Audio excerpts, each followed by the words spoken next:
नमस्कार, स्वराज एक्सप्रेस में आप सभी का स्वागत है। मैं हूं आपके साथ कविता पांडे। बुलेटिन की शुरुआत बड़ी खबर के साथ, जहां छत्तीसगढ़ में बीजेपी प्रदेश कार्य समिति की बैठक चल रही है। ऐसा पहली बार है जब प्रदेश कार्य समिति की बैठक पार्टी मुख्यालय से बाहर आयोजित की गई है और बैठक का आयोजन पंडित दीनदयाल उपाध्याय ऑडिटोरियम में किया गया। इस मौके पर केंद्रीय ऊर्जा, आवास और शहरी मामलों के मंत्री मनोहर लाल खट्टर मुख्य अतिथि के रूप में मौजूद, राष्ट्रीय सह संगठन महामंत्री शिव प्रकाश, भाजपा प्रदेश प्रभारी नितिन नवीन, मुख्यमंत्री विष्णुदेव साय, विधानसभा अध्यक्ष डॉक्टर रमन सिंह, बीजेपी प्रदेश अध्यक्ष किरण सिंह देव, क्षेत्रीय संगठन महामंत्री अजय जम्वाल, प्रदेश संगठन महामंत्री पवन साय सहित अन्य नेता मौजूद हैं।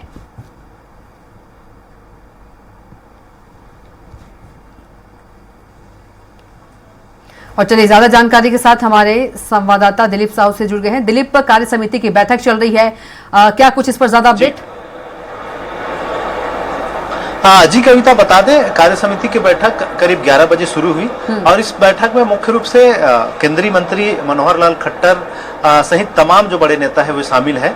और क्योंकि केंद्रीय राष्ट्रीय संगठन महामंत्री शिव प्रकाश भी मौजूद है, प्रदेश प्रभारी नितिन नवीन, सीएम विष्णुदेव साय, प्रदेश अध्यक्ष किरण सिंह देव और क्षेत्रीय संगठन महामंत्री अजय जामवाल, प्रदेश संगठन महामंत्री पवन साय सहित तमाम बड़े नेता मौजूद है। इसके साथ ही साथ इस बैठक की खास बात यह है कविता कि इस बार इस बैठक में न सिर्फ प्रदेश स्तर के बड़े पदाधिकारी बल्कि मंडल और ब्लॉक स्तर के पदाधिकारियों को भी आमंत्रित किया गया है। इसलिए इस बैठक में 1500 से अधिक जो प्रदेश भर के पदाधिकारी हैं वो शामिल हुए हैं। और क्योंकि आमतौर पे ये जो बैठक होती थी, प्रदेश कार्य समिति की बैठक, ये भाजपा मुख्यालय में ही होती थी, क्योंकि उस दौरान प्रदेश स्तर के बड़े नेता ही इसमें शामिल होते थे। क्योंकि इस बार ब्लॉक और मंडल स्तर के नेताओं को भी, पदाधिकारियों को भी शामिल किया गया है, इसलिए इसे ऑडिटोरियम में करना पड़ रहा है। और इस बैठक में मुख्य रूप से क्योंकि आगामी समय में नगरीय निकाय और नगर पालिकाओं के जो चुनाव होना है उस पर फोकस किया जा रहा है, किस तरह से तैयारियां हो, बूथ स्तर पर कैसे पहुंचे। और क्योंकि विधानसभा और लोकसभा के जो चुनाव हुए हैं उसमें बीजेपी को जिस तरह से सफलता मिली है, विधानसभा की बात करें जिसमें पिछले जब 2018 में महज 15 सीटों पर सिमट गई थी बीजेपी, वो फिर से 5 साल में सत्ता में वापसी की, 90 में से 54 सीट जीतकर। तो कहीं ना कहीं बड़ी उपलब्धि रही। विधानसभा में अच्छा परफॉर्मेंस रहा बीजेपी का और उसी परफॉर्मेंस को फिर से लोकसभा में भी इन्होंने दोहराया। जो महज 11 सीट थी, 11 लोकसभा सीटों में से 10 सीटें जीत कर आई, महज एक सीट पर ही हार का सामना करना पड़ा। तो इन तमाम चीजों को रिव्यू भी किया जा रहा है कि विधानसभा और लोकसभा में किस तरह से प्रदर्शन रहा और जहां कमियां रह गई, क्योंकि लोकसभा में भी पूरे 90 विधानसभा क्षेत्रों में से भी जो विश्लेषण किया गया है उसमें से 18 से करीब 22 विधानसभा क्षेत्रों में बीजेपी को हार का सामना करना पड़ा। तो उन क्षेत्रों में ऐसी क्या कमियां रह गई जिसके वजह से हार का सामना करना पड़ा, इन तमाम चीजों का विश्लेषण किया जा रहा है। और हालांकि एक ही सीट बीजेपी ने हारी है, लेकिन उस सीट पर भी क्यों हार का सामना करना पड़ा। बीजेपी चाह रही थी कि मध्य प्रदेश से दूसरे राज्यों की तरह यहाँ भी क्लीन स्वीप करे, 11 में से 11 सीट लाए।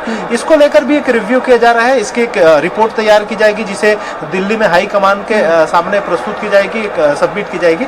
इसके अलावा क्योंकि आगामी समय में नगरीय निकाय चुनाव होना है, दिसंबर में चुनाव होना है, क्योंकि नगरीय निकायों की बात करें तो प्रदेश की जितनी नगर पालिका और नगर निगम है, इसमें ज्यादातर में अभी कांग्रेस के महापौर और अध्यक्षों की ही काबिज है। तो कहीं ना कहीं बीजेपी चाहेगी कि इस नगरीय निकाय जो चुनाव होंगे उसमें बीजेपी के जो प्रतिनिधि है वो चुन कर आए और तमाम जो नगर पालिका, नगर निगम है, वहां बीजेपी के जो नेता है वो अध्यक्ष और महापौर के रूप में काबिज हो। इस तरह के एक रणनीति के तहत भी काम बीजेपी करेगी, इसका भी प्रयास किया जा रहा था। इस तमाम चीजों को लेकर इस कार्य समिति की बैठक में मंथन किया जा रहा है।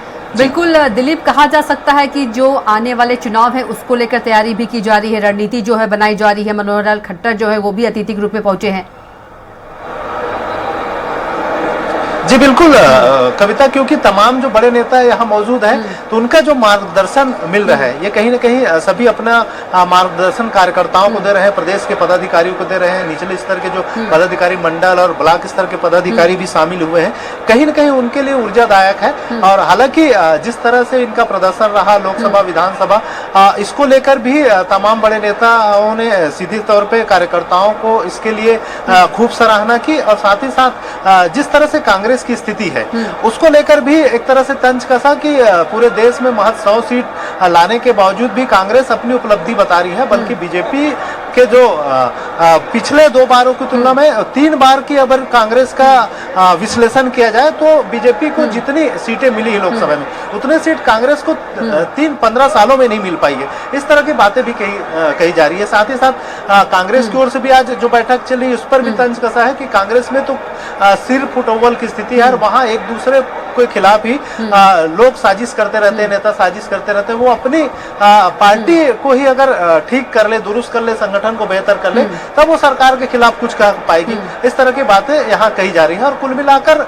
अपने कार्यकर्ताओं को बीजेपी के तमाम जो प्रदेश के नेता है, पदाधिकारी है, उनको एक तरह से सक्रिय करने का काम इस जो कार्य समिति की बैठक है उसमें किया जा रहा है। बिल्कुल दिलीप, कहा जा सकता है कि जो बीजेपी है बेहद ही गंभीर है और एक्टिव मूड में है, क्योंकि यदि विधानसभा की बात करें बहुत अच्छा प्रदर्शन रहा तब जाकर सरकार बनी, और यदि लोकसभा चुनाव की बात करें उसमें भी बहुत अच्छा परफॉर्मेंस रहा, 11 में से 10 सीटें आई। लेकिन अभी से जो बीजेपी काफी एक्टिव है वो बैठ नहीं रही है। जी बिल्कुल कविता, क्योंकि बीजेपी आमतौर पर कैडर बेस्ड पार्टी है और ये भी कहा जाता है कि आने वाले चुनाव की तैयारियां 6 महीने पहले या साल भर पहले ही शुरू कर देती है बीजेपी। ये रही है, हमेशा चुनावी मोड में रहती है। एक चुनाव जीतने के पास आने वाले चुनाव को टारगेट करके संगठन को एक्टिव रखा जाता है बीजेपी में। ये बीजेपी की विशेषता है। इसी विशेषता के तहत देखा जा सकता है कि नगरीय निकाय चुनाव के लिए कांग्रेस जहां अपने जो पिछला चुनाव है, चाहे विधानसभा हो या लोकसभा, उसकी हार की समीक्षा हाल ही में किया, वही बीजेपी बहुत पहले उसकी समीक्षा करके आगे निकल चुकी है और अपने जो कार्यकर्ता है उन्हें, तमाम कार्यकर्ताओं को, नेताओं को नगरीय निकाय चुनाव के लिए एक्टिव कर चुकी है। मैदानी क्षेत्र में जमीनी स्तर पर इनके नेता मौजूद है और कार्य कर रहे हैं लगातार। तो उन्हीं को लेकर, क्योंकि प्रदेश कार्य समिति की बैठक में तमाम प्रदेश भर के पदाधिकारियों को इसलिए आमंत्रित किया गया है कि जो नगरीय निकाय चुनाव है इसमें कहीं न कहीं इनकी परफॉर्मेंस दिखे और इनको उस तरह से सक्रिय किया जाए ताकि इस जो कार्य समिति से जो संदेश लेके जाए वो अपने जो नेता है, अपने जो जनता है उनके बीच पहुंचाए। और खास करके क्योंकि जिस तरह से मोदी की गारंटी की बात कही जा रही है और विष्णु की सुशासन, मतलब प्रदेश में जिस तरह से दिलीप जी, दिलीप तमाम जानकारी के लिए आपका बहुत ही धन्यवाद।